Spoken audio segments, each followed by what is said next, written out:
Hello and welcome to another video.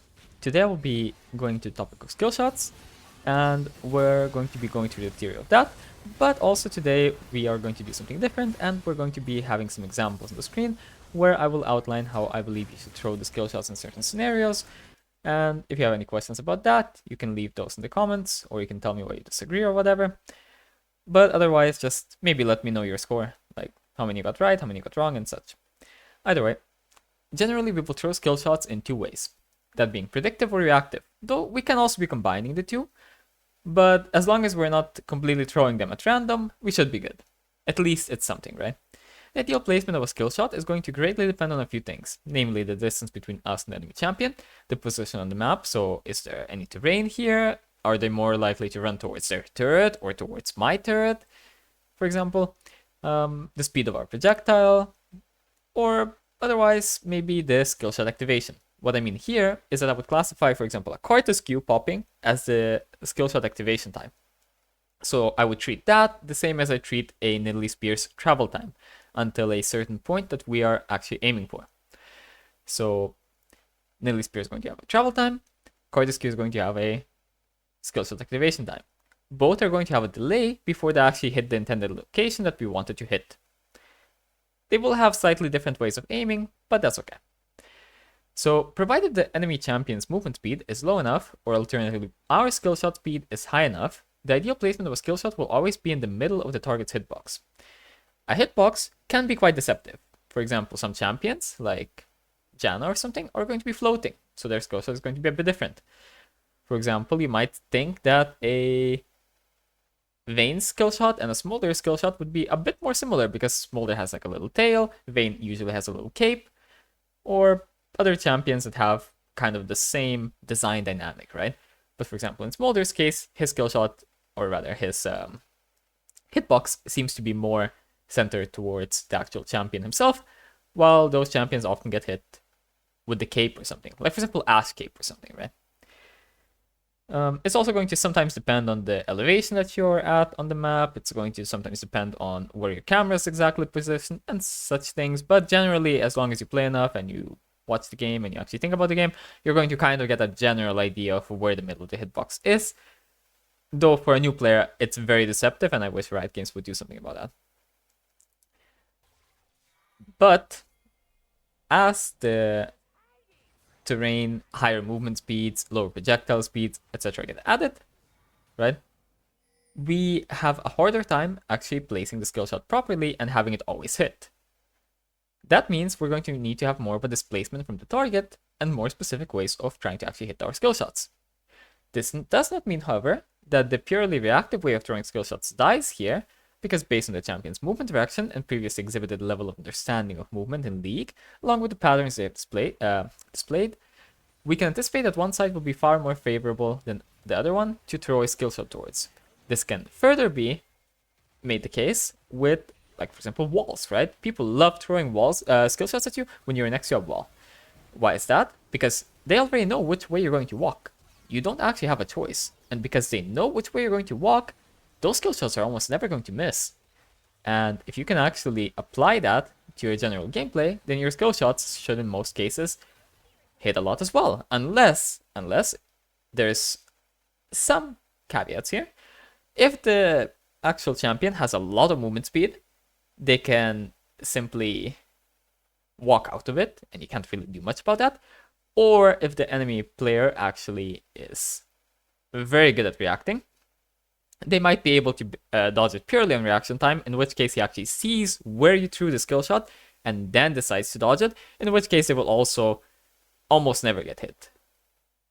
So those are kind of the exceptions, but in League you will really rarely find someone who actually can dodge on reaction time.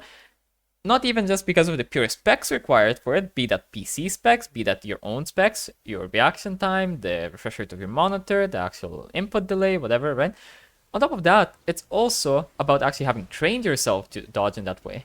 Because most people train themselves to dodge in a predictive way. I expect the skill shot to come now. But they don't actually watch where it's going, right? I mean, you kind of do, and maybe you will flash it or something if you predict it wrong, right? But most people will dodge in prediction. So you really don't need to worry about that too much. Maybe if you're playing against Prime Uzi or something, I don't know. but generally you're fine. So we then secure the highest chance of us hitting a skill shot in the event of a person not moving, barely moving, or moving a lot in the direction we anticipated. All of those should yield a hit, provided that their movement speed is not way too high or something like that, right? And in the event of a purely predictive skill shot being thrown, simply standing still can suffice to dodge it. Though with higher velocity, right, differences between the champion's movement speed and the projectile's actual speed, it will be the case that you will need to add predicting into it, and that's just the unfortunate reality, because if they balance everything for being 1000 movement speed, like, so you can still hit them, then someone at 300 movement speed could never dodge a skill shot like that, right? Generally though, the skill shots in League are balanced around a certain distance, having a very high chance of hitting, while the max range always is pretty low. Though this allows skill shots to have a higher max range and or damage number, CC number, whatever it may be, right? And on top of that, you also have to keep in mind that before people buy boots is going to be a lot more forced, the skill shots, than after they buy boots. After they buy boots, they're going to have a decent amount more counterplay, right? Okay, then a reactive style of throwing skill shots is all the more enabled with better focus, better movement reading, better gear, as in monitor, FPS, and so on, as those things give you a more up-to-date image, or maybe you are reacting better to the way the enemy is moving, and you can also check for which direction their champion is facing. If a champion is facing, say, left, then it's more likely that they will actually turn around and they will start reacting as you actually throw the skill shot, right? Like, as you throw the skill shot, like, say that they are wiggling to try to, like, throw you off, right? They're more likely to then turn around again and actually walk to the right, which is also going to be delayed by the champion turning around, and you can kind of benefit off that, right? But in some cases, if you, for example, throw the skill shot within their actual time of reacting, right, and they're still like going to the left, then it's going to be a lot more likely they keep walking to the left, right? Some stuff like that you can sprinkle in, but it's like whatever, kind of. Generally, as long as you can kind of just tell where the enemy's middle of the hitbox is, you don't really need to go above and beyond. Above and beyond is just like looking at even the direction of their movement, right? Their kind of like momentum, if you imagine it that way, but that would be even more advanced. So maybe don't focus on that right now. Maybe not. So an example though that we can also find in practice is a combination of reactivity and predictivity. This would then mean that, for example, something like a Xerath ult, if the Xerath is aware of how he throws his ultimate, in many cases, half are dodgeable and half are not. And you have to realize that. If you try to dodge every single ult shot from a scripting Xerath, you will get hit by all of them. If you try to dodge half of them, half will be dodgeable. And why is that? Because walking, well, let's say if Xerath places his ultimate around the middle of your hitbox, or maybe a bit displaced to one side, he kind of forces you to walk in a certain direction. Since you're walking in that direction, especially if he displaced his actual ultimate, right? That means you will be walking towards the direction where it's shorter, right? If you actually walk the direction that is further away, then you're forced to walk for even longer. But especially if he actually centers the skill shot on you, you're going to be forced to walk to the edge of it to actually dodge it. In which case, now he knows exactly where you are, and for you, he even knows which way you're turning. That means that for you to actually go back, you're going to need to turn around and go the other way. But as he centers it perfectly on you at that point, you will just have to tank that one. And the next one will actually be dodgeable again, because otherwise, it's just not going to work. There is an exception to this if you have, for example, Ghost activated and you have a lot of movement speed, or like a zillion speed up or something, right? But I'm just talking about general champions with, say, tier 2 movement speed, like Berserker Greaves or something, so they have around 400 movement speed. Otherwise, this would be pointless. If you have, say, no boots, then most likely he's just going to hit all of them when he's scripting. If you have a lot of movement speed, he probably won't really hit you, even if he's scripting, right? So that is something to keep in mind in this case. In many cases, these skill shots will then have a pattern, sort of like the Xerath one, where it's like dodgeable, undodgeable, dodgeable. So you have to be aware of these patterns, and then you can actually avoid like some of the skill shot. But if you're aware of the pattern existing as the one throwing the skill shot, and the enemy who is dodging it is not aware of it, then you can actually very quickly start chaining these skill shots together, and they can't really deal with it, right? Because they're still stuck dealing with the last skill that you threw rather than this new one. All right. So when it's no longer an option for us to do this combined little style, right? Where we're sort of like doing a little bit of predicting, but then we are actually forcing the enemy to walk somewhere, or a purely predictive playstyle, or rather a purely reactive playstyle where we're actually just reading the movement of the enemy and throwing the skill shot where it is most likely to land, then we finally have the predicting sort of throwing skill shots, right? In most cases, you will end up with some amount of this due to there being a bit too much usually movement speed in the game, and dashes and all of that stuff to combine, right? And also game sense will allow you to oftentimes just have a good prediction, right? Rather than based on nothing, it can be based on something. And then I would say those are more like going towards the combined category, but it's whatever.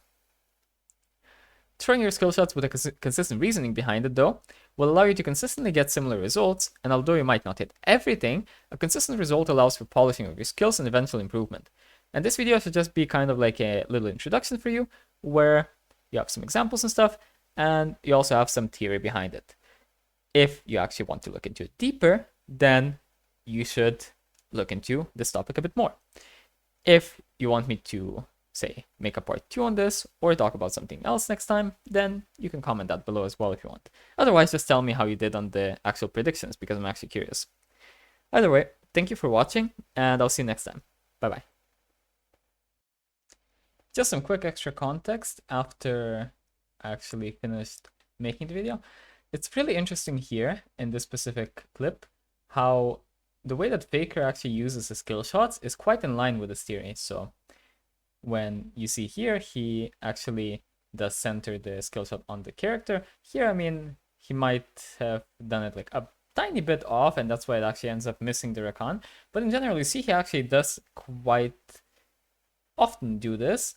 And on top of that, we could see in the clip before that the other player was trying to full predict Faker's Valkyrie, or whatever it's called, the Quirky W, right? And yet, all we really said is that you just need to predict halfway, right? So halfway between the point of the max range of where the other person can be, or where you expect them to be, and where they currently are. And if you shoot at about half range, then that's going to give you the greatest chance of actually hitting them. Because there are many outcomes, or rather, many ways to come to the outcome of you hitting them at that middle point, but at the actual furthest ends, it's going to be the least likely. And here we also see Gumayushi not following it, and he kind of tried to, I guess, predict the Rakan-E. I'm guessing he tried to predict the Rakan-E, that the Rakan would try to avoid his ult with the actual E by going on to BDD, but didn't end up happening. And then he actually ends up hitting like this, right? But in this scenario, it doesn't really make that much sense to do that, considering it's probably better for you to just either 1, shoot straight at the Rakan, or 2, just shoot at the Akali and just get damage. Because otherwise you can have this outcome as well, which is just a negative outcome. Oh well, bye bye, thank you for watching.